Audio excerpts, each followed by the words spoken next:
تمام تعریفیں اس اللہ وحدہ لا شریک لہ کے لیے خاص ہیں کہ جس اللہ رب العزت نے ہم سب کو انسانی شکل عطا کی،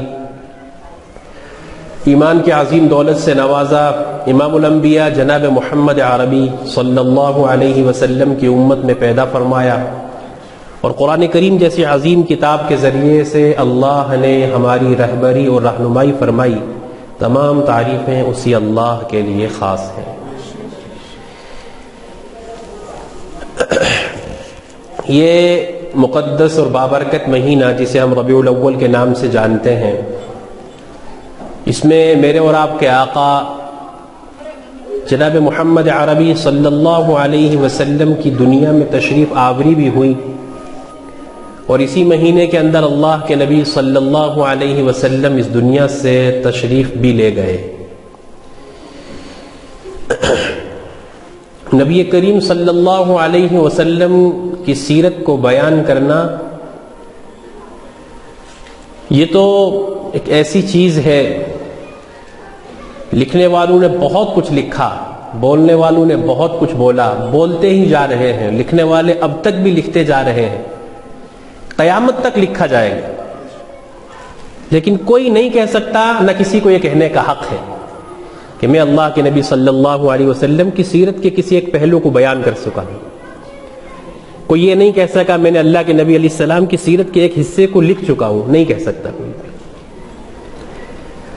اور یہ جو تذکرے سیرت کے ہوتے ہیں یہ تو صرف اس وجہ سے ہے کہ اللہ تبارک و تعالی اس سیرت پر کچھ کہنے اور سننے کی نسبت سے اس کی لاج رکھ کر کے ہمیں زندگی میں لانے کی توفیق دے دے۔ نیت یہی رکھیں۔ میں اپنے آپ کی بھی نیت کا جائزہ لیتا ہوں، آپ بھی اپنی نیت کا جائزہ لیں، اس لیے کہ نیت بہت اہم ترین چیز ہے۔ اللہ نہ کرے اگر اس وقت میری نیت میں اس معنی کر کھوٹ اور بگاڑ ہوا، جیسے مولانا نے تعارف کروایا، یہ تو بڑوں کا حسن ظن ہے، اللہ تبارک و تعالی کسی کام کا بنا دے تو یہ سوچ کر کہ میں کرسی پر بیٹھوں کہ یقیناً میں تو ایسا ہوں، تو اللہ تبارک و تعالی دلوں کے حال جانتے ہیں، اور کل قیامت میں جو کچھ سینوں کے اندر ہے یہ سب کچھ کھولا جائے گا۔ قرآن نے کہا افلا يعلم اذا بعثر ما في القبور وحصل ما في الصدور، جو کچھ سینوں میں ہے نا یہ سب کچھ آشکارا کر دیا جائے۔ تو کہیں اس نیت سے یہاں بیٹھ کر بولنے لگا تو کوئی فائدہ نہیں، اور اللہ نہ کرے اگر آپ اس نیت سے یہاں بیٹھے کہ اگر اچھی باتیں لگی تو آہ واہ کریں گے، اور اگر اللہ نہ کرے کچھ کمی بیشی والی باتیں ہوئی تو تنقید کریں گے، نقص نکالیں گے، اس ٹوہ میں اگر بیٹھے یقین جانیے نہ میرا کہنا کسی کام کا اور نہ آپ کا سننا کسی کام کا۔ اس لیے نیتوں کا استحضار کرنا رکھنا ضروری ہے، اور اس نیت سے بیٹھے کہ اللہ پاک میری زبان سے کچھ ایسی باتیں نکلوا دے جو ہم سب کے لیے نافع ہوں، ہم اس پر عمل کر سکیں اور اپنی زندگی کو نبی علیہ السلام کی سیرت پر لا سکیں۔ جہاں سیرت بیان کرنے والے حضرت ابو بکر ہو، جہاں سیرت بیان کرنے والے حضرت عمر ہو، صحابہ کرام کی مقدس جماعت ہو، اور اپنے اپنے زمانے کے کبار تابعین اور تبع تابعین اور اپنے زمانے کے سرکردہ اولیاء ہوں اللہ کے نبی کی سیرت بیان کرنے والے، وہاں ہما شما کی کیا حیثیت ہے۔ لیکن کیوں کہیں گے؟ اس لیے کہیں گے، اس لیے تذکرہ کریں گے اپنے آقا صلی اللہ علیہ وسلم کا کہ اس کہنے اور سننے کی برکت سے اللہ کرے کہ ہم سیرت کو زندگی میں لانے والے بن جائیں، ورنہ یہ زبان اس قابل نہیں ہے۔ ما ان مدحت محمدا بمقالتی ولكن مدحت مقالتی بمحمد صلی اللہ علیہ وسلم۔ تعریف و توصیف تو وہ کر کے گئے صحابہ، اللہ کے نبی علیہ الصلوۃ والسلام سے محبت تو وہ کر کے گئے۔ ابھی مولانا فرما رہے تھے محبت کے عنوان پر چند باتیں جو مولانا نے کی، اسی میں آگے بڑھاتے ہوئے چند واقعات سے آپ کو اپنے آپ کو یہ بتلاؤں گا کہ محبت کسے کہتے ہیں۔ ہم تو محبت کے نام پہ ڈھونگ رچاتے، ہم تو محبت کے نام پہ اپنے آپ کو دھوکہ دیتے، اللہ کو اور اللہ کے نبی کو دھوکہ نہیں دے سکتے۔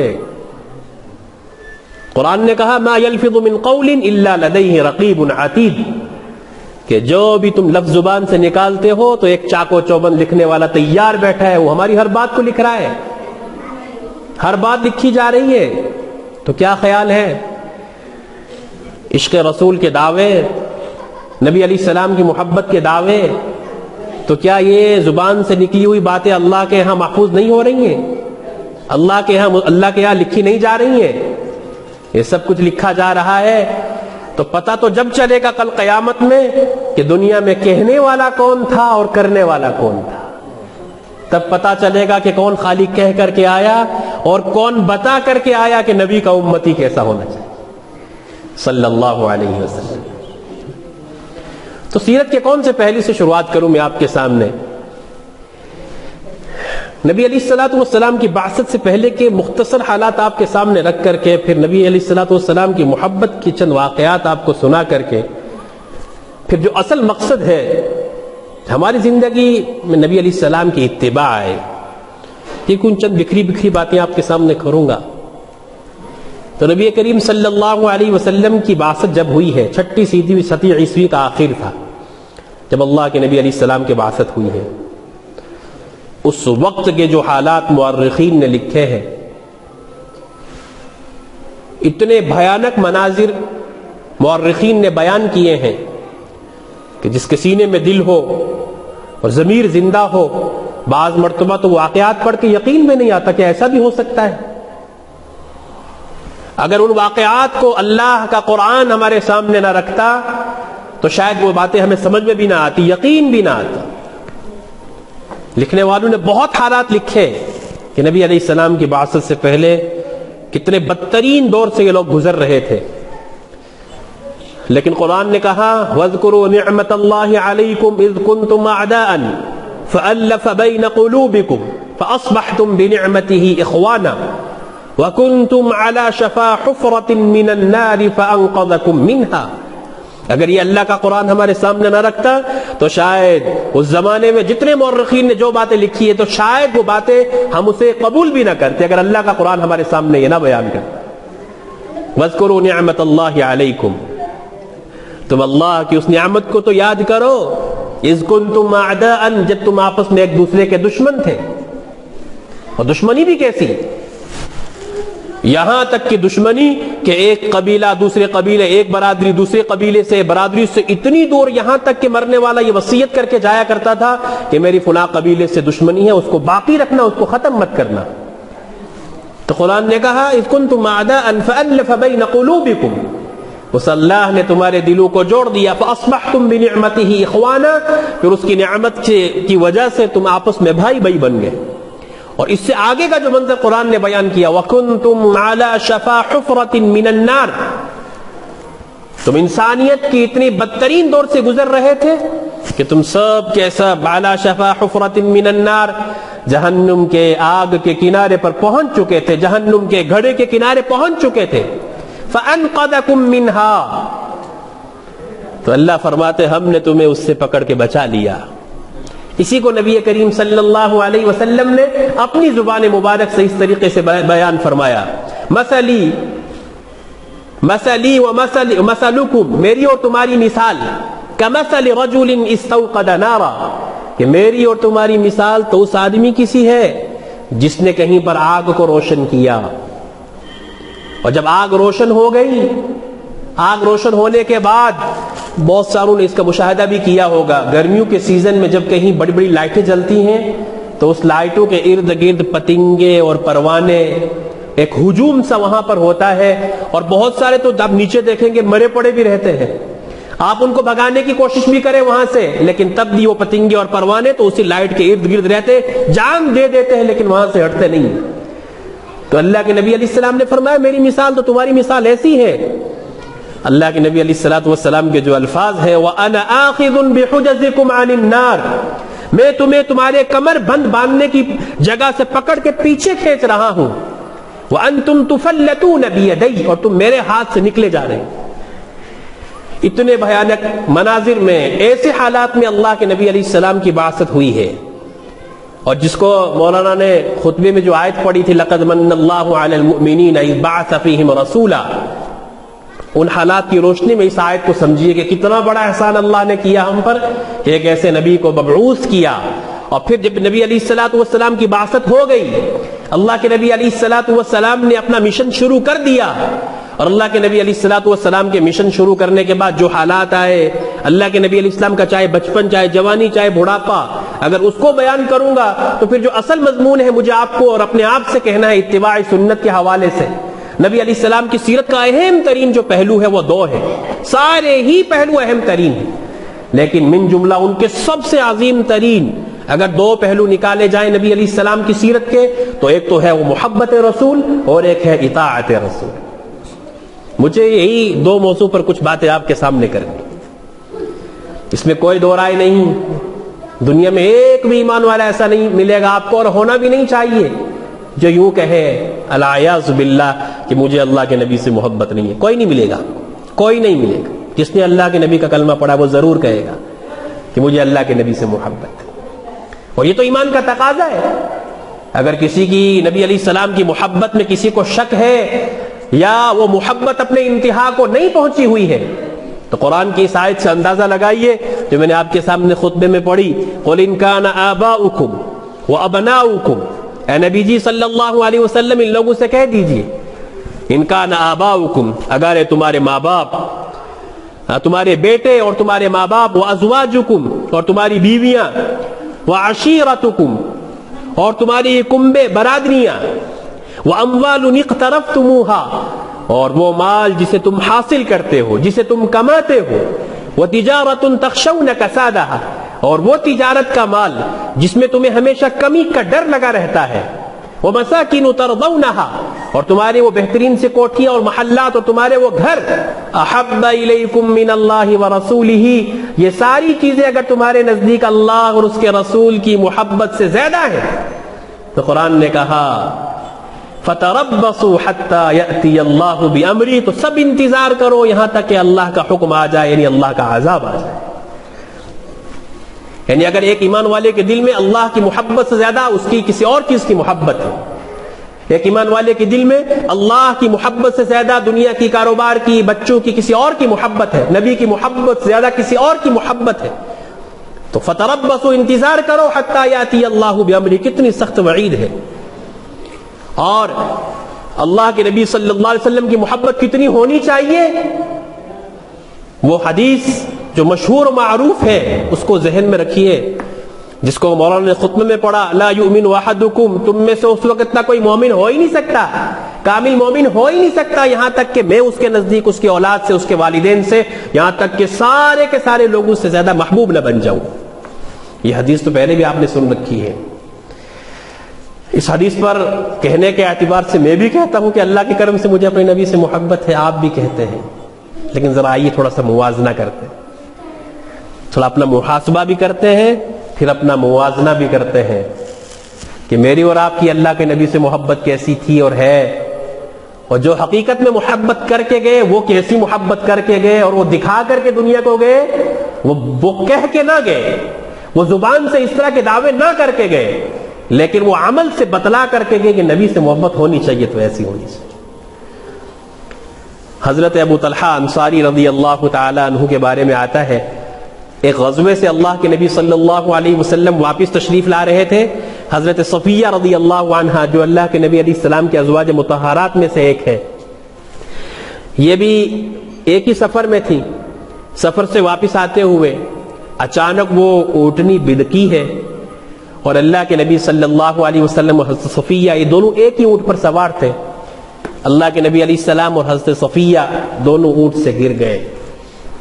حضرت ابو طلحہ انصاری رضی اللہ تعالیٰ عنہ کے بارے میں آتا ہے، یہ پیچھے دیکھ رہے تھے اس سارے منظر کو، اللہ اکبر، سمجھ میں نہیں آتا کہ وہ نفوس قدسیہ جو میرے اور آپ کے نبی کے درمیان واسطہ ہے، اگر ان کو بیچ میں سے نکال دیا جائے تو پھر دین ہم تک پہنچے گا کیسے؟ دین کی حقیقت ہی کیا باقی رہے گی؟ لیکن افسوس تو تب ہوتا ہے جب کچھ لوگ اپنی زبان کو ان نفوس قدسیہ پر کھول لیتے ہیں، جس کا دل چاہتا ہے جب چاہتا ہے کھول لیتا ہے۔ وہ نفوس قدسیہ یقین تو جانے کہ جن کے تعلق سے قرآن نے کہا رضی اللہ عنہم ورضوا عنہ، کہ اللہ ان سے راضی اور وہ اللہ سے راضی، اس سے بڑی کسی کو سند مل سکتی ہے؟ ہمارے علاقے کا MLA یوں کہے کہ میں تجھ سے راضی ہوں، تو بھی مجھ سے راضی ہو جا، تو ہم پھولے نہیں سمائیں گے، ایک MLA ہی راضی ہوا ہے نا، اور کیا ہوا ہے؟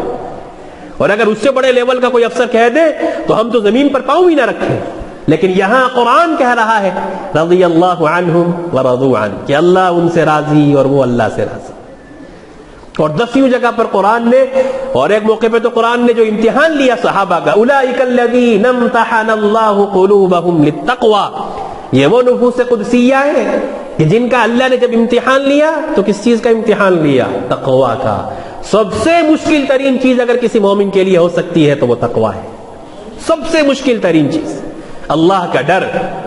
لیکن جب اللہ نے ان نفوس قدسیہ کا، ان صحابہ کی مقدس جماعت کا جب امتحان لیا ہے تو کس چیز کا امتحان لیا؟ تقوی کا امتحان لیا. اور پھر گواہی کون دے رہا ہے؟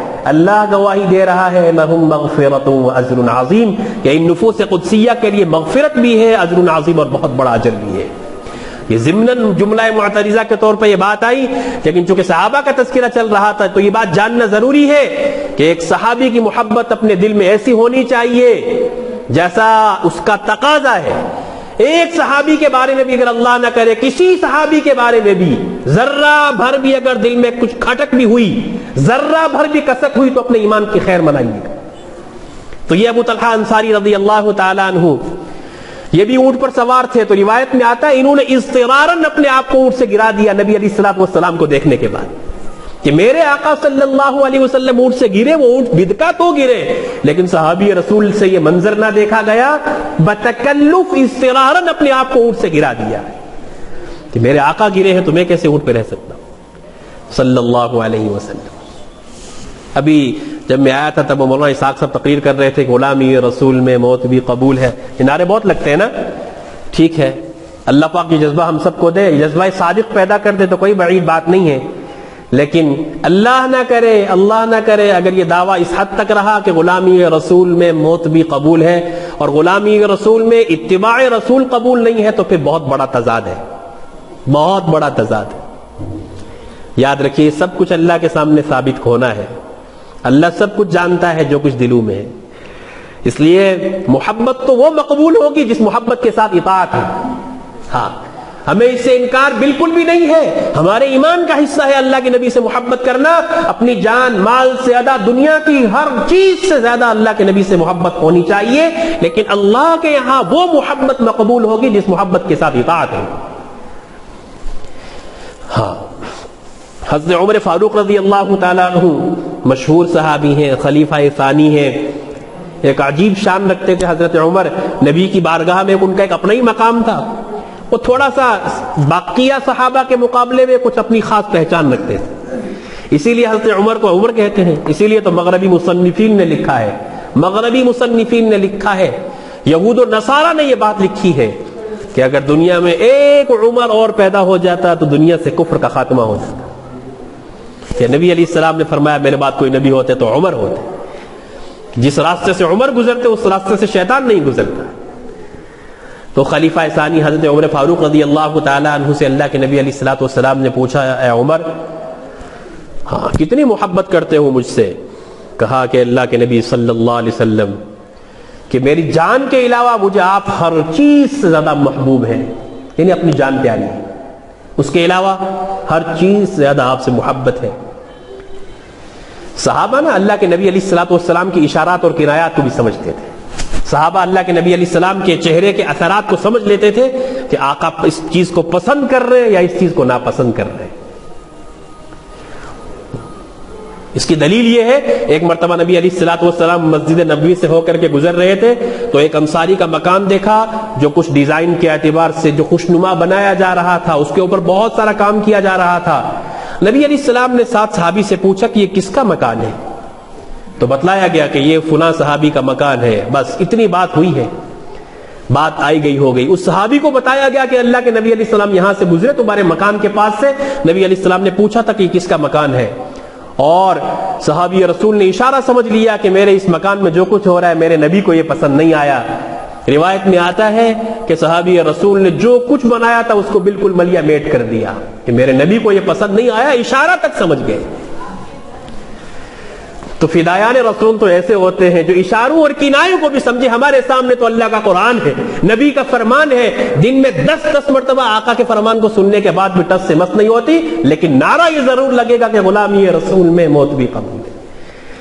چاہے زندگی شریعت و سنت والی ہے یا نہیں ہے، نبی علیہ السلام کی اتباع والی ہے یا نہیں ہے.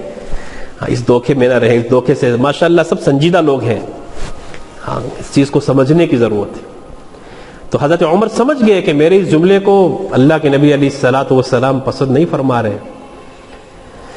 تو پھر حضرت عمر نے فرمایا اے اللہ کے نبی صلی اللہ علیہ وسلم مجھے آپ میری جان سے بھی زیادہ پیارے ہیں. تو اللہ کے نبی علیہ السلام نے فرمایا الآن یا عمر، اے عمر اب تیرا ایمان مکمل ہوا ہے، اب تیرا ایمان مکمل ہوا ہے. عبداللہ ابن زید ایک صحابی ہے، ابن عبد ربی ان کا پورا نام ہے. کھیت کے اندر پانی دے رہے ہیں، بیٹے نے آ کر کے یہ خبر سنائی کہ اللہ کے نبی صلی اللہ علیہ وسلم دنیا سے رخصت ہو چکے. اللہ اکبر. ہمارا بیٹا دنیا سے رخصت ہو، ہمارا باپ دنیا سے رخصت ہو تو اس کیفیت کو جو ہمارے دماغ پہ جو اثر پڑتا ہے اس کو کوئی بیان نہیں کر سکتا الفاظ میں.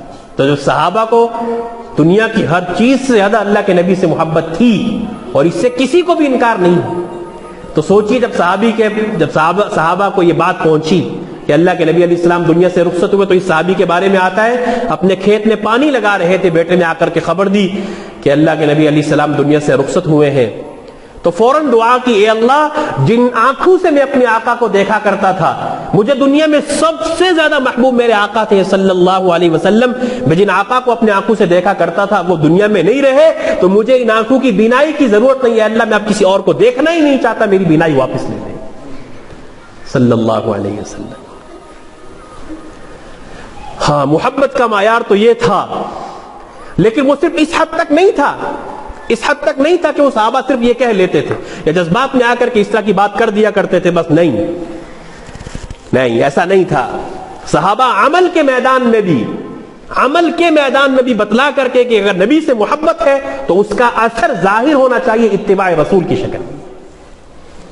یہ دونوں چیزیں لازم اور ملزوم ہے کہ اگر نبی سے آپ محبت کرتے ہیں تو پھر اس محبت کے اثرات آپ کی زندگی میں آنے چاہیے، آپ کے قول اور فعل میں، آپ کے کردار میں، آپ کے گھر کی زندگی میں، آپ کی باہر کی زندگی میں، آپ کے اندرون کی زندگی میں، باہر کی زندگی میں، تنہائی میں ہو یا محفلوں کے اندر ہو، جہاں بھی ہو آپ اس بات کا ثبوت دیجیے اپنے عمل کے ذریعے سے کہ نبی کا امتی ہو تو ایسا ہونا چاہیے صلی اللہ علیہ وسلم. اسی لیے جو اللہ کے نبی کے پاس جاتا وہ جا کر کے پھر نبی کا ہی ہو جاتا. جیسا کہ حضرت زید رضی اللہ تعالیٰ عنہ کا واقعہ ہے، وہ اپنے ماں باپ سے جدا ہو گئے تھے، اللہ کے نبی علیہ الصلوۃ والسلام کی خدمت میں تھے. ایک عرصے کے بعد ان کے گھر والوں کو پتا چلا کہ وہ تو نبی علیہ الصلوۃ والسلام کے پاس ہے، وہ لینے کے لیے آئے. نبی علیہ الصلوۃ والسلام نے کہا کہ زید آپ کے گھر والے آپ کو لینے کے لیے آئے ہیں. تو آپ کے گھر والے آپ کو لینے کے لیے آئے ہیں، جاؤ گے؟ تو انہوں نے بہت اصرار کیا. اب ظاہر سی بات ہے ماں باپ سے بچھڑا ہوا کون، اگر ایک آدمی ماں باپ سے بچھڑ گیا بیٹا تو کتنی تڑپ ہوتی ہے کہ میں اپنے ماں باپ کے پاس پہنچوں، اور ماں باپ کو کتنی تڑپ ہوتی ہے کہ بیٹا کسی طرح مل جائے. لیکن وہاں پر جب حضرت زید کو اللہ کے نبی یہ آفر دے رہے کہ اگر جانا چاہتے ہو تو چلے جاؤ، ماں باپ آپ کے آئے ہیں. اللہ اکبر. تو حضرت زید نے فرمایا اے اللہ کے نبی صلی اللہ علیہ وسلم مجھے ماں باپ کے ساتھ جانے میں جو آزادی ملے گی اس سے بہتر آپ کی غلامی، میں آپ کی غلامی میں رہوں، یہ مجھے اس آزادی سے بہتر ہے صلی اللہ علیہ وسلم. ایک طرف تو محبت کا یہ عالم، صحابہ کی محبت کے یہ واقعات، اور دوسری طرف اللہ کے نبی علیہ الصلوۃ والسلام کی زبان مبارک سے نکلنے والے ایک ایک بول پر صحابہ اپنی جان تک قربان کرنے کے لیے تیار تھے. یہ چیز ہے جو اصل سمجھنے کی کہ اللہ کے نبی صلی اللہ علیہ وسلم کے اس امت پر بے انتہا احسانات ہیں، بے انتہا احسانات ہیں. کتنے احسانات ہیں اگر اس کو گنوایا جائے اللہ اکبر، کہنے والے تھک جائیں گے، کہنے والے بھی ہزاروں اور لاکھوں میں ہو، لیکن اللہ کے نبی علیہ السلام کی کسی ایک احسان کا کوئی حق ادا کر ہی نہیں سکتا، بیان بھی نہیں کر سکتا. مختصراً میں آپ کو چونکہ احسان میرے اور آپ کے اوپر اللہ کے نبی صلی اللہ علیہ وسلم کے کتنے زیادہ ہیں، ان احسانات میں سے دو ایک آپ کے سامنے رکھتا ہوں. اندازہ لگائیے کہ اللہ کے نبی علیہ الصلوۃ والسلام نے ہم پر کتنے بڑے بڑے احسانات کیے صلی اللہ علیہ وسلم. تو نبی کریم صلی اللہ علیہ وسلم کے احسانات میں سے سب سے بڑا احسان میرے اور آپ کے اوپر، سب سے بڑا احسان اس امت کے اوپر یہ ہے کہ اللہ کے نبی علیہ الصلوۃ والسلام کے صدقے میں اس امت کو عقیدہ توحید کی نعمت ملی ہے. جو نعمتوں میں سب سے بڑی نعمت ہے وہ عقیدہ توحید کی نعمت ہے, اور یہ اللہ کے نبی علیہ الصلوۃ والسلام کا سب سے بڑا احسان اس امت پر ہے. عقیدہ توحید یہ وہ عقیدہ ہے کہ جو بنیاد ہے, یہ وہ عقیدہ ہے کہ جب یہ کسی کے اندر آ جائے تو پھر سامنے چاہے ظالم اور متکبر بادشاہ ہی کیوں نہ ہو, سولی پر چڑھانے کا ڈر بھی کیوں نہ ہو, کیسے ہی حالات کیوں نہ ہو, لیکن اللہ کی توحید کا اقرار کرنے والا, اللہ کی توحید کو دل میں بسانے والا, اس کی رگ رگ میں جب توحید بس رچ جاتی ہے پھر دنیا میں کیسے ہی حالات کیوں نہ آئے یہ توحید اپنا اثر دکھا کے رہتی ہے. اور یہ توحید ایسی نعمت ہے کہ قرآن میں اللہ تبارک و تعالی نے سب سے زیادہ جس چیز کو بیان کیا ہے, قرآن کا سب سے بڑا مضمون اللہ کی توحید, سب سے بڑا مضمون اللہ کی توحید ہے. قرآن نے صفحے صفحے پر اپنی توحید کو اللہ نے بیان کیا. تو یہ عقیدہ توحید کس کی وجہ سے ملا؟ صلی اللہ علیہ وسلم کی وجہ سے. اللہ کے نبی علیہ السلام کا یہ احسان ہے. آج اگر ہم اللہ کے قرآن پر ایمان رکھتے ہیں, عقیدہ توحید کے معاملے میں اگر ہم درست ہیں, تو یہ اللہ کے نبی کا احسان ہے اور قرآن کریم کا ایک معجزہ ہے کہ قرآن کریم نے ہمیں بتلایا کہ اللہ کی توحید کیا ہے. اگر اس عنوان کے اوپر جائیں گے تو پھر وہ اس مضمون میں ہم چلے جائیں گے. قرآن کریم کی آیات پر آیات, آیات پر آیات ہے جس میں اس چیز کو سکھلایا گیا, سمجھایا گیا, بتلایا گیا کہ اللہ کی توحید کے تقاضے کیا ہے اور توحید کیا چیز ہے. اور توحید کے بغیر جتنے مرضی تم اعمال کر لو, تم چاہے راتوں کو جاگ کر کے گزارنے والے ہو, اللہ کے سامنے رو رو کر کے راتیں گزارنے والے ہو, دن میں روزے رکھ کر کے بدن کو تھکانے والے بن جاؤ, لیکن اگر تمہارے عقیدہ توحید میں کچھ خرابی ہے تو یاد رکھنا پورے وثوق اور اعتماد کے ساتھ کہہ رہا ہوں, اللہ کے یہاں تمہاری یہ مشقت ہے کسی کام کی نہیں, کسی کام کی نہیں ہے. اور اگر عقیدہ توحید ٹھیک ہے کہ جس عقیدہ توحید کی بنیاد پر ہر ایک نبی کو ایذائیں اور تکلیف پہنچائی گئی, اگر وہ عقیدہ توحید کے معاملے میں تم پرفیکٹ ہو, عقیدہ توحید کے معاملے میں کسی ملامت کرنے والے کی ملامت کی تمہیں کوئی پرواہ نہیں ہے, تو پھر یاد رکھیں اعمال تھوڑے بھی ہوں گے, اعمال محدود بھی ہوں گے, لیکن اگر عقیدہ توحید کے معاملے میں تم صحیح ہو تو یاد رکھیں اللہ کے یہاں تو تمہارے لیے خیر اور عافیت ہی کے فیصلے ہونے والے. تو یہ عقیدہ توحید کس کی بنیاد پر ہمیں ملا؟ نبی علیہ الصلوۃ والسلام کی بنیاد پر. نبی علیہ الصلوۃ والسلام کا یہ احسان ہے کہ عقیدہ توحید ملی.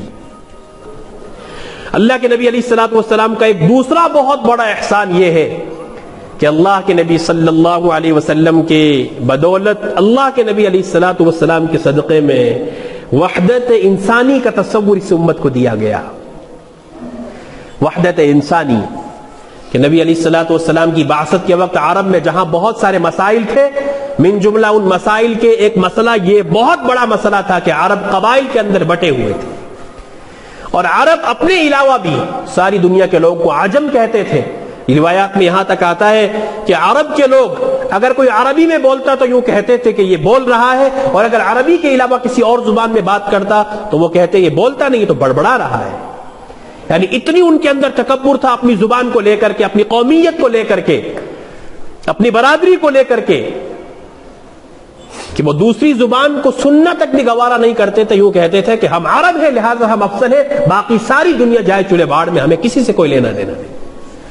اور پھر ایک طرف تو یہ, اور ایک طرف قبائلوں کی تقسیم, ہر ایک قبیلہ دوسرے قبیلے پر فوقیت رکھنے والا کہ میں اس قبیلے سے افضل ہوں, میں اس قبیلے سے افضل ہوں. تو نبی کریم صلی اللہ علیہ وسلم نے آ کر جہاں اور بہت ساری برائیوں کا خاتمہ کیا, وہاں پر اللہ کے نبی صلی اللہ علیہ وسلم نے اس برائی کا بھی اہل عرب سے, اور پھر وہاں سے جو مشن شروع ہوا قیامت تک کے لیے مشن جاری کر دیا گیا, اور یہ اعلان کر دیا گیا رہتی دنیا تک کے لیے, لا فضل لعربی علی عجمی, کسی عربی کو کسی عجمی پر کوئی فضیلت نہیں ہے, ولا لاسود علی ابیض, کسی گورے کو کسی کالے پر کوئی فضیلت نہیں ہے, الا بالتقوی. اگر کسی کو کسی پر فضیلت ہو سکتی ہے, اے اہل عرب, اگر تمہارے ذہنوں میں یہ بات بیٹھ چکی ہے کہ تم عرب ہونے کی وجہ سے معزز ہو, تم عرب ہونے کی وجہ سے اللہ کے ہاں تمہارا کوئی مقام ہے, تو یاد رکھنا یہ تمہارا وہم ہے, اس کی کوئی حقیقت نہیں ہے. اللہ کے نزدیک تو معزز وہی ہے, ان اکرمکم عند اللہ اتقاکم, کہ تمہارے نزدیک, کہ اللہ کے نزدیک تم میں سب سے زیادہ معزز وہ ہے جو اللہ سے ڈرنے والا ہے. کوئی کسی بھی قبیلے سے ہو, صحابہ کرام میں بھی تو قبائل تھے, صحابہ کرام میں بھی تو برادریاں تھیں. ہماری برادریوں کا آج کیا تصور ہے ہمارے یہاں؟ یہ بڑی ذمہ داری کے ساتھ ایک بات کہہ رہا ہوں، سارے سنجیدہ لوگ بیٹھے ہیں ماشاءاللہ، معاشرے کے چنیدہ لوگ بیٹھے ہیں، خدا کے لیے اس چیز کو سمجھنے کی کوشش کریں، اس امت کا پہلے ہی بہت نقصان ہو چکا ہے، اس مسلک پرستی نے، پہلے ہی فرقہ پرستی نے اس امت کو بہت نقصان پہنچا چکی ہے، یہ فرقہ پرستی اور یہ مسلک پرستی۔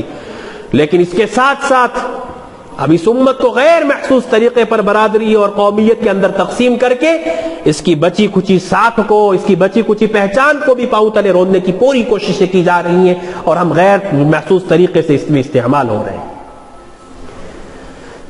کسی برادری کو کسی برادری پر کوئی فضیلت نہیں۔ اگر تم اللہ کے نبی پر ایمان رکھنے والے ہو تو اللہ کے نبی علیہ الصلوۃ والسلام نے حجۃ الوداع کے موقع پر یہ اعلان کیا تھا، یا ایھا الناس ان ربکم واحد، اے لوگو تمہارا رب ایک ہے، ان اباکم واحد، تمہارا باپ بھی ایک ہے۔ اور پھر آگے اللہ کے نبی علیہ السلام نے یہ جملہ فرمایا تھا، کسی عربی کو کسی عجمی پر کوئی فضیلت نہیں، کسی گورے کو کسی کالے پر کوئی فضیلت نہیں۔ تو پھر ہمارے ذہنوں میں یہ بھوت کیوں سوار ہے؟ اگر نبی سے محبت کا دعویٰ ہے، نبی کی شریعت پہ چلنے کا عزم ہے، نبی کی سیرت سننے اور سنانے کا کوئی مقصد ہے، تو خدا کے لیے اس پہلو پر غور کیجئے۔ جس مشن کو آقا نے اس امت تک پہنچایا کہ برادریوں کے ذہن نکال دیجئے، تمہاری کوئی برادری نہیں، اللہ کے نبی کے کلمے کے نیچے تم سب ایک ہو، انما المؤمنون اخوۃ، کہ سارے ایمان والے آپس میں بھائی بھائی ہیں۔ اور صحابہ کرام میں اس کی مثالیں موجود ہیں۔ سلمان رضی اللہ تعالیٰ عنہ فارسی تھے، ابو ذر رضی اللہ تعالیٰ عنہ غفاری تھے، حضرت عداس رضی اللہ تعالیٰ عنہ نینوائی تھے، حضرت صہیب رضی اللہ تعالیٰ عنہ رومی تھے، اور حضرت طفیل رضی اللہ تعالیٰ عنہ دوسی تھے۔ یہ سارے قبائل کے نام ہیں، لیکن یہ سارے کے سارے صحابہ مختلف قبائل سے ہونے کے باوجود اللہ کے نبی کی محنت میں، اللہ کے نبی علیہ الصلوۃ والسلام کے اس مشن کی وجہ سے ایک کلمے کے نیچے ایک تھے۔ ان کا ایک ہی تعارف تھا کہ ہم اللہ کے نبی کے امتی ہیں، مومن ہیں، یہی ہمارا تعارف تھا۔ تو جس چیز کو قرآن نے بیان کیا، وَجَعَلْنَاكُمْ شُعُوبًا وَقَبَائِلَ لِتَعَارَفُوا، کہ تمہاری یہ برادریاں، تمہارے یہ قبائل کس کے لیے ہیں؟ لِتَعَارَفُوا، تاکہ ایک دوسرے سے پہچان ہو سکے۔ اگر اس سے زیادہ ان برادریوں کا کوئی مقصد ہوتا تو اللہ کا قرآن ضرور بیان کرتا کہ یہ برادریاں اس لیے بنائی ہیں تاکہ اس کی اس پر فوقیت ہو، کوئی کسی پر فوقیت نہیں ہے۔ إِنَّ أَكْرَمَكُمْ عِندَ اللَّهِ أَتْقَاكُمْ۔ اگر فوقیت ہوتی تو نبی علیہ الصلوۃ والسلام کے گھر کے لوگ، ابو جہل، ابو لہب، اللہ کے نبی کے گھرانے کے لوگ تھے، انہیں عزت کیوں نہ ملی؟ کیوں انہیں سر پر نہ بٹھایا گیا؟ اس لیے نہیں بٹھایا گیا کہ جتنی مرضی رشتہ داریاں ہو جائے، لیکن اصل بنیاد جو ہے وہ اللہ کے نبی کا کلمہ ہے، اصل بنیاد وہ ایمان ہے۔ ابو لہب اور ابو جہل کے پاس وہ نہیں تھا، ان کو کوئی عزت اور تکریم نہیں ملی، اور اس کے مقابلے میں بلال حبشی رضی اللہ عنہ، رنگ کے کالے ہیں، بڑے بڑے ہونٹ ہیں، کوئی حیثیت نہیں ہے، عرب میں تیسرے درجے کے غلام سمجھے جاتے تھے کہ جن کا رہنا اور کھانا پینا سب جانوروں کے ساتھ ہوتا تھا۔ لیکن فتح مکہ کے بعد جب اللہ کے نبی علیہ السلام فاتحانہ مکہ میں داخل ہوئے ہیں تو نبی علیہ الصلوۃ والسلام نے ابو بکر کی موجودگی میں، کبار صحابہ کی موجودگی میں، اللہ کے نبی علیہ الصلوۃ والسلام نے ایک پیغام امت کو دیا کہ بلال حبشی کو، رہنے والے حبشہ کے ہیں، رنگ روپ کی کوئی چیز ہے ہی نہیں، بلال کو حکم ہوتا ہے کہ بلال چڑھیے کعبۃ اللہ کی چھت پہ چڑھ کے اذان دیجیے۔ یہ ایک پیغام دینا مقصود تھا، اور اس وقت مکہ کے کچھ لوگوں نے یہ بات بھی کہی کہ بہت اچھا ہوا کہ ہمارا باپ یہ دن دیکھنے سے پہلے ہی مر گیا، کہ ہمارے باپ نے یہ نہ دیکھا کہ بلال کعبہ کی چھت پہ چڑھ کر ایک کالا کلوٹا اذان دے رہا ہے۔ کسی نے یہ بھی کہا اگر اذان دلوانی ہی تھی کعبہ کے اوپر تو کسی اپنے سے دلواتے، اس کالے کلوٹے کی کیوں چڑھایا؟ لیکن نبی علیہ السلام یہ پیغام دینا چاہتے تھے کہ نہیں، یہ کالا کلوٹا ہونا، یہ گورا ہونا، اس قبیلے سے ہونا، اس قبیلے سے ہونا، اس برادری سے ہونا، اس برادری سے ہونا، اس کی کوئی اہمیت نہیں، اس کی کوئی ویلیو نہیں۔ سلمان فارسی رضی اللہ تعالیٰ عنہ نبی علیہ الصلوۃ والسلام کو جب اپنا واقعہ سنایا ہے، تفصیل کے ساتھ حدیث کی کتابوں میں وہ واقعہ موجود ہے، کئی سارے سبق موجود ہے اس واقعے کے اندر، لیکن جو چیز پوائنٹ کرنے کی ہے میں آپ کو بتلا رہا ہوں۔ نبی علیہ السلام کے سامنے آ کر کے اپنا سارا واقعہ سنایا کہ اللہ کے نبی صلی اللہ علیہ وسلم میں کس طریقے سے چلا ہوں، میں کتنے لوگوں کے ہاتھوں بکتے بکاتے آپ کے پاس پہنچا ہوں۔ اللہ کے نبی علیہ الصلوۃ والسلام نے سلمان فارسی سے یہ فرمایا تھا۔ آج بھی عراق میں ان کی قبر موجود ہے، قبر کے سرحانے لکھا ہوا جو کتبہ موجود ہے، اس کتبے پر بھی آج بھی یہ الفاظ لکھے ہوئے ہیں۔ نبی علیہ السلام نے فرمایا سلمان منا اہل البیت، کہ سلمان تو اللہ کے نبی کے گھرانے میں سے رہنے والے فارس کے ہیں، جسے آج ایران کہتے ہیں۔ ہے نا.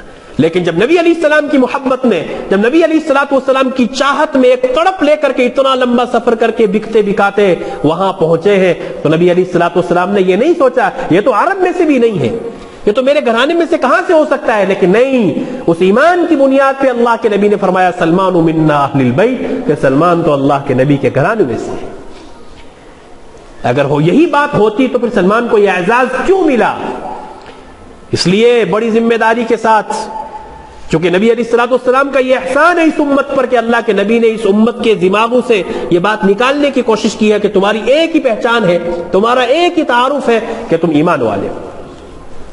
یہ برادریاں، یہ قبائل رکھو اپنی جگہ پر، اس سے کسی کو اعتراض نہیں، تمہاری قبیلے، تمہاری برادریاں تمہیں مبارک ہو. ہاں، لیکن ایسا ہوتا نہیں ہے. ہم دیکھتے نہیں ہیں حق اور ناحق کیا ہے. جدھر بس میری برادری کے لوگ ہیں، مجھے ان کا ساتھ دینا ہے، اس کو نہیں دیکھتے ہیں کہ وہ حق پر ہے بھی یا نہیں. یاد رکھیں، اس کو عصبیت کہتے ہیں کہ آپ جو ہے اپنی برادری کی ہر جگہ حمایت کریں کہ میری برادری ہے لہٰذا میں حمایت کروں گا، چاہے وہ حق پر ہے یا نہیں ہے، غلط ہے صحیح ہے، اس کی کوئی تحقیق نہیں، بس میری برادری کا ہے اس لیے میں اس کی حمایت کروں گا. یہ جو بیجا حمایت ہے یہ اللہ کے یہاں بھی اور نبی علیہ السلام کے یہاں بھی بالکل بھی پسند نہیں کی گئی ہے، اور اس کا رد نبی علیہ السلام نے اپنی زبان مبارک سے کئی مواقع پر کیا ہے. یہ چیز بالکل بھی شریعت میں پسند نہیں ہے. اور جو اگر اس طرح کی کوئی دعوت چلائے، کوئی اگر اس دعوت کا حصہ بنے، اس مشن کا حصہ بنے، اپنی برادریوں کو جوڑو، اپنی برادریوں کو جوڑو. ایمان کے رشتے پر کوئی نہ جوڑنے کی فکر کرے، برادریوں کے رشتوں پر جوڑنے کی اگر کوئی فکر کرتا ہے تو یاد رکھیں اس کو عصبیت کی دعوت کہتے ہیں کہ آؤ میری برادری، آؤ میری برادری.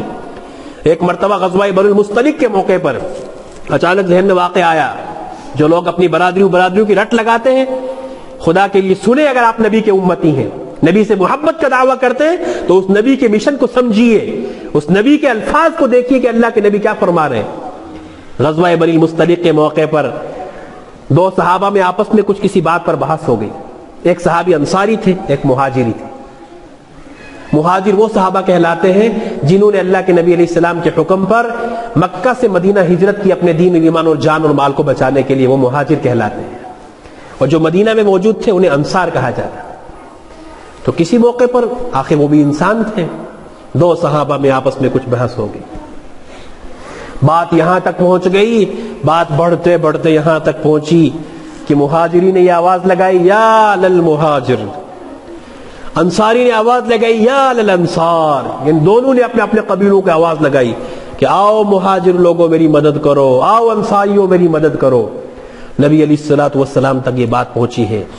نبی علیہ السلام نے یہ جملہ فرمایا تھا، دعوها فإنها منتنة، کہ چھوڑو اس کو، یہ بدبودار نعرہ یہ کس نے لگایا ہے، چھوڑو اس نعرے کو. بدبودار نعرہ اللہ کے نبی علیہ السلام نے اس کو کہا ہے. اور ایک موقع پہ اللہ کے نبی علیہ السلام نے فرمایا من دعا الى العصبیۃ فلیس منا، جو عصبیت کی طرف بلائے وہ ہم میں سے نہیں ہے. ومن قاتل علی العصبیۃ فلیس منا، جو عصبیت کی بنیاد پر کسی سے قتال کرے وہ ہم میں سے نہیں ہے. ومن مات علی العصبیۃ فلیس منا، جو عصبیت پر مر جائے وہ ہم میں سے نہیں ہے. یہاں یہ بات سمجھ لیں، اپنی قوم سے محبت رکھنا یہ عصبیت نہیں ہے، لیکن قوم کی بیجا حمایت کرنا یا کسی دوسری کی ضد میں آ کر کے اپنی قوم کی بیجا حمایت کرنا، اس کو عصبیت کہتے ہیں. اور یہ بہت بہت بری چیز ہے، اس نے اس امت کا بہت بڑا نقصان کیا ہے. اچھے برے کی تمیز ختم کر دی ہے کہ دوسرے قبیلے کا کوئی بہت بڑا عالم ہے، وہ میرے قبیلے کا نہیں ہے، میں لہذا میں اس کی عزت نہیں کروں گا. کہاں پہنچ گئی یہ امت؟ اس امت کو کیا سکھلایا گیا تھا کہ صحابہ کرام رضوان اللہ تعالی عنہم اجمعین اس ایمان کی خاطر، اس کلمے کی خاطر ایک دوسرے کے لیے اپنی جانوں تک کے نیچھاور کرنے کو تیار تھے. اور آج یہ ایمان والا اس بنیاد پر کہ میری برادری کا نہیں ہے، جتنا بڑا مرضی عالم ہو، جتنا بڑا مرضی عالم ہو، میں اس کی عزت اس لیے نہیں کروں گا یہ میری برادری کا نہیں. تو ایسی قومیں کبھی ترقی کریں گی؟ پھر شکوے اور شکایات زبانوں پر ہوتے ہیں کہ فلاں ہم پر مسلط ہے، فلاں ہم پر مسلط ہے. اگر ہم اتنی بات کو بھی سمجھنے کے لیے تیار نہیں ہے کہ لا الہ الا اللہ کی بنیاد پر اگر ہم متحد ہونے کے لیے تیار نہیں ہے، کلمے کی بنیاد پر ایک نبی کے امتی بننے کے لیے تیار نہیں ہے، تو پھر شکوے کسی دوسرے سے نہ کریں، اپنے آپ سے کریں. صلی اللہ علیہ وسلم. تو یہ اللہ کے نبی علیہ السلام کا دوسرا سب سے بڑا احسان تھا کہ اس وحدت انسانی کے تصور جو دیا ہے یہ اللہ کے نبی علیہ السلام نے دیا، ورنہ اس سے پہلے تو سب بٹے ہوئے تھے اور اب بھی بٹے ہوئے ہیں۔ جڑنے کی ضرورت، خدا کے لیے نکلے ان مسلک پرستی سے باہر۔ جو لوگ اس طرح کی دعوت دیں، کسی مسلک کے لیے دعوت دیں یا کسی فرقے کے لیے دعوت دیں یا جو قومیت کی بنیاد پر تمہیں جو ہے ورغلانے کی کوشش کرے، ایسے لوگوں کی حوصلہ شکنی کیا کیجیے، برملا کیا کیجیے۔ ایسے لوگوں کا بائیکاٹ بھی کرنا پڑے تو اللہ کی خاطر کیجیے کہ یہ لوگ اس امت کے لیے ناصور ہیں۔ یہ لوگ نبی علیہ السلام کی امت ہونے پر، نبی علیہ السلام کے ایک امتی ہونے کے بعد بھی ایسے حرکات کرے جو امت کو جوڑنے کے لیے نہیں توڑنے کے لیے کام کر رہے، خدا کے لیے برسر مجلس ایسے لوگوں کا بائیکاٹ کرنے کی مہم چلائیے۔ یہ بھی تمہیں اللہ کے نبی علیہ السلام سے محبت کا عین تقاضا ہے۔ ایسے لوگوں کو فروغ مت دیجیے، ایسے لوگوں کو مت اپنی مجلسوں میں آنے دیجیے تو جو آ کر کے تمہیں جنازوں پر بھی تقسیم کرے، تمہیں شادی بیاہ پر بھی آ کر کے تقسیم کرے۔ پھر آخر کب جڑے گی یہ امت؟ کب آئے گا وہ وقت جب یہ امت لا الہ الا اللہ کے بینر تلے ایک ہو؟ ورنہ پھر اس دن کے لیے بھی تیار رہیے، اس دن کے لیے بھی تیار رہیے۔ جو کچھ مناظر ہو رہے ہیں، جو اطراف سے خبریں آ رہی ہیں، جو کچھ ہو رہا ہے، تیار رہیے کسی بڑے حادثے کے لیے۔ اللہ تعالیٰ ایسے حالات کے پیدا ہونے سے پہلے ہم سب کو عقل سلیم عطا کر دے کہ ہم لا الہ الا اللہ کی بنیاد پر ایک ہو جائیں۔ تو تیسرا سب سے بڑا احسان اللہ کے نبی علیہ السلام کا یہ ہے کہ اللہ کے نبی علیہ السلام کی بعثت سے پہلے انسانیت اتنی دم توڑ چکی تھی، اتنی دم توڑ چکی تھی کہ کسی کو امید بھی نہیں تھی کہ ہم بھی دوبارہ کبھی کھڑے ہوں گے، یا کسی کو اس بات کی امید ہی نہیں تھی کہ ہماری بھی بخشش کا کوئی سامان بن سکتا ہے، ہم بھی اللہ کے یہاں کسی درجے پر پہنچ سکتے ہیں۔ سب امیدیں ٹوٹ چکی تھی۔ نبی علیہ السلام نے آ کر کے جب کلمے کی دعوت دی ہے، نبی علیہ السلام نے آ کر کے جب ان لوگوں کو ایمان کی دعوت دی ہے، اور اس کے بعد سب سے زیادہ جس چیز کو سمجھانے کی کوشش کی ہے وہ یہ ہے کہ کوئی فکر کرنے کی ضرورت نہیں ہے۔ اگر تم ایمان والے ہو، اللہ پر ایمان لا چکے ہو، تو چونکہ اس سے پہلے کہ جتنے بھی مذہب گزر چکے تھے یا اس زمانے میں جو بیچ کا خلا تھا، لوگوں نے اس طرح کی باتیں پھیلا دی تھی کہ اب تمہاری کسی بھی کی بخشش کی کوئی صورت ہو ہی نہیں سکتی، اب بخشش کا کوئی ذریعہ ہو ہی نہیں سکتا، تم اللہ کو راضی کر ہی نہیں سکتے۔ اور بعض عیسائیوں نے تو یہاں تک کہہ دیا تھا اگر تم اللہ کو راضی کرنا چاہتے ہو نا تو تمہیں کیا کرنا پڑے گا؟ بیوی بچوں کو چھوڑنا پڑے گا، گھر بار کو چھوڑنا پڑے گا، جنگلوں میں چلے جاؤ اور جا کر کے بس جنگلوں کی زندگی گزارو، بیوی بچوں سے دور ہو جاؤ، اتنا ہی محنت اور مجاہدہ کرو گے تو ہو سکتا ہے تم سے اللہ راضی ہو جائے، اور اگر ایسا نہیں کرو گے تو اللہ کو راضی کرنے کی کوئی شکل ہے ہی نہیں۔ نبی علیہ السلام نے آ کر کے بتلایا نہیں، ایسا نہیں ہے کہ تم جنگلوں میں چلے جاؤ، ایسا نہیں ہے کہ تم جو ہے نا اپنے کاروبار کو چھوڑ دو، ایسا نہیں ہے تم بیوی بچوں کو چھوڑ دو اور پھر تم اللہ کو راضی کرو گے، ایسا نہیں ہے، جس کو کہتے ہیں وحدت دین اور دنیا کا تصور۔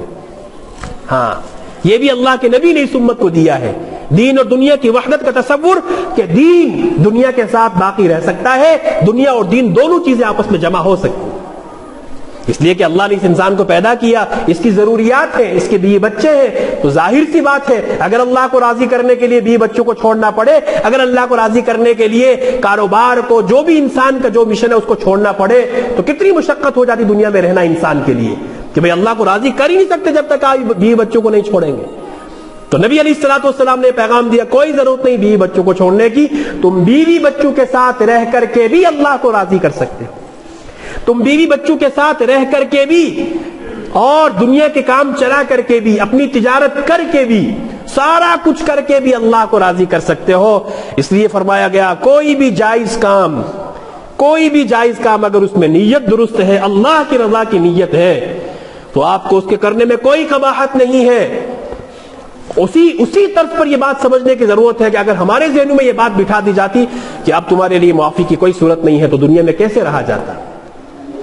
تو اب ہمارے سامنے طریقہ یہ ہے، اللہ کا قرآن ہمارے سامنے ہے، نبی کا فرمان ہمارے سامنے ہے، جو اللہ کا قرآن کہے، جو نبی کا فرمان کہے، اور جو نبی جس طریقے سے کرنے کے لیے کہے اس کو زندگی میں نبی کے طریقے پر لے آئیں، دنیا کی بزنس بھی کریں، دنیا کی تجارت بھی کریں، بیوی بچوں کے ساتھ بھی رہیں، کوئی رہبانیت اختیار کرنے کی ضرورت نہیں ہے، کوئی دنیا سے کٹنے کی ضرورت نہیں ہے، اللہ سے مایوس ہونے کی کوئی ضرورت نہیں ہے، ان ساری چیزوں کو کیجئے، دنیا بھی ساتھ چلے گی، دین بھی ساتھ چلے گا۔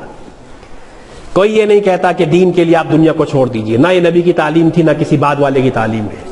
آپ دنیا اور دین دونوں کو ساتھ لے کے چل سکتے ہیں، یہ پیغام اس نبی نے اس امت کو دیا ہے، ورنہ پہلی قوموں میں یہ تھا یا تو دین کو اختیار کرنا پڑے گا یا پھر دنیا کو باقی رکھنا پڑے گا۔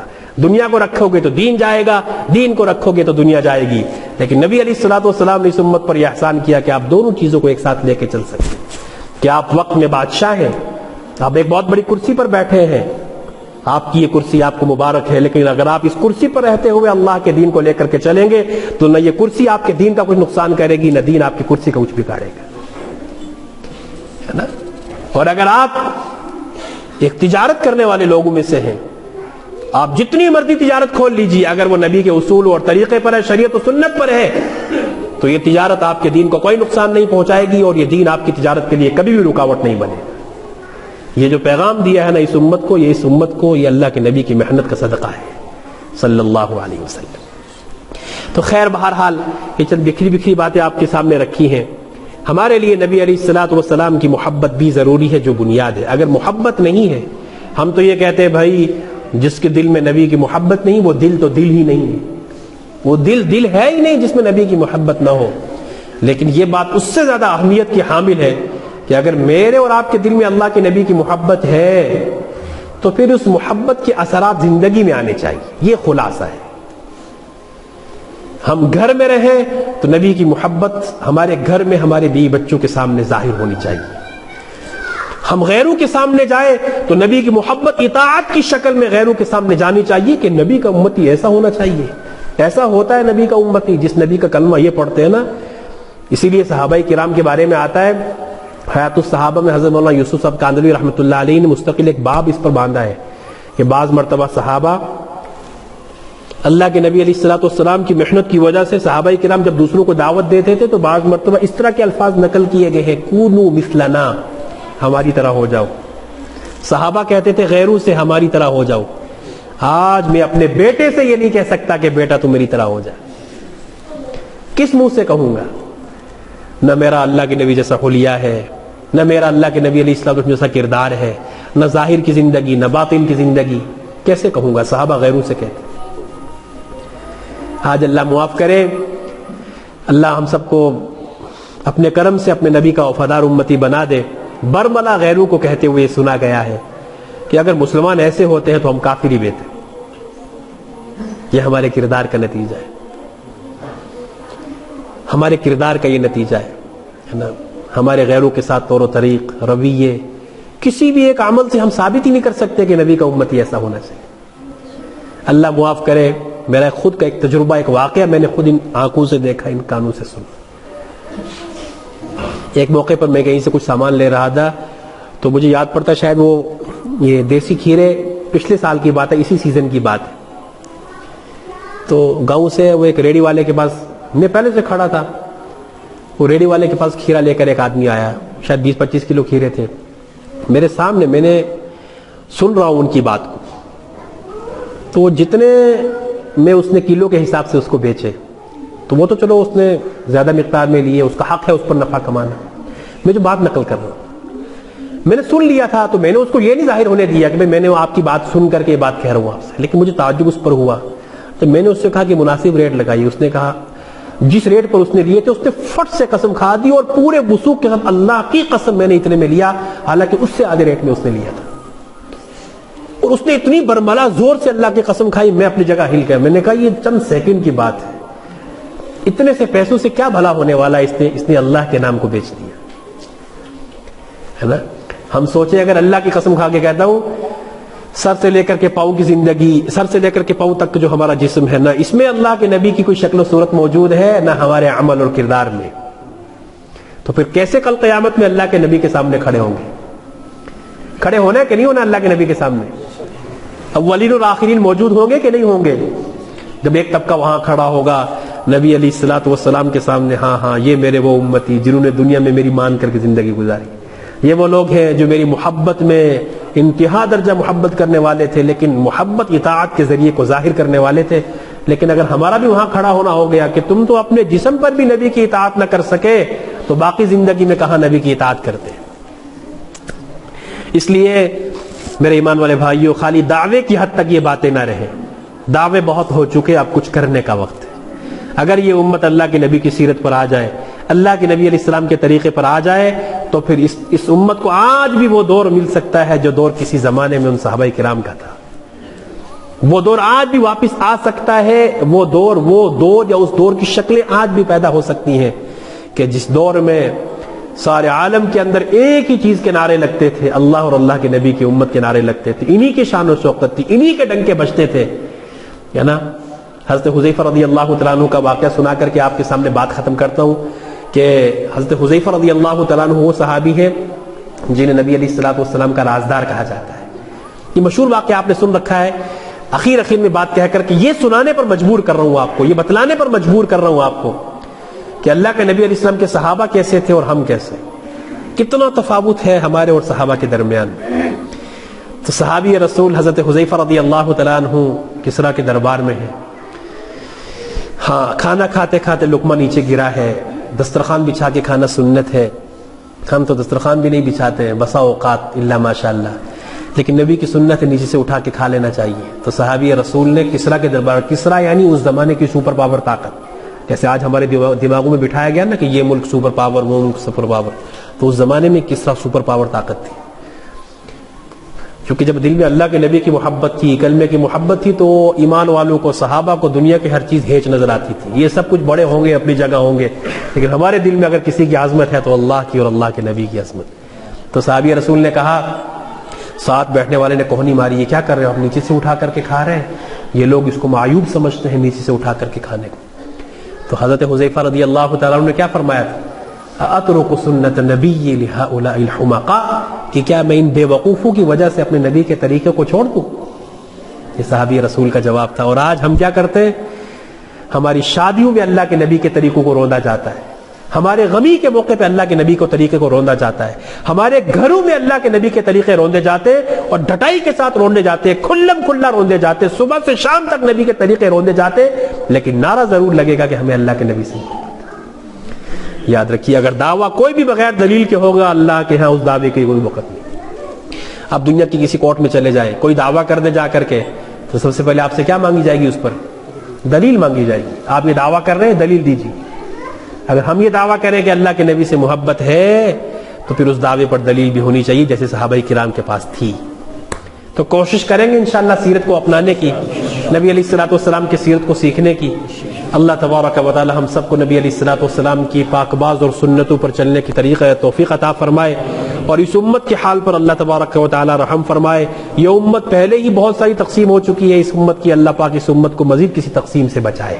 جو کچھ بکھری باتیں سے اللہ نے کہنے کی توفیق دی، کہنے سننے میں جو کمی کوتاہی ہوئی، اللہ اسے معاف فرمائے، اور اگر کوئی نفع والی بات اللہ نے اپنے کرم سے کہلوائی تو اللہ تبارک و تعالی ہم سب کو اس پر عمل پیرا ہونے کی توفیق عطا فرمائے۔ وآخر دعوانا الحمد للہ رب العالمین۔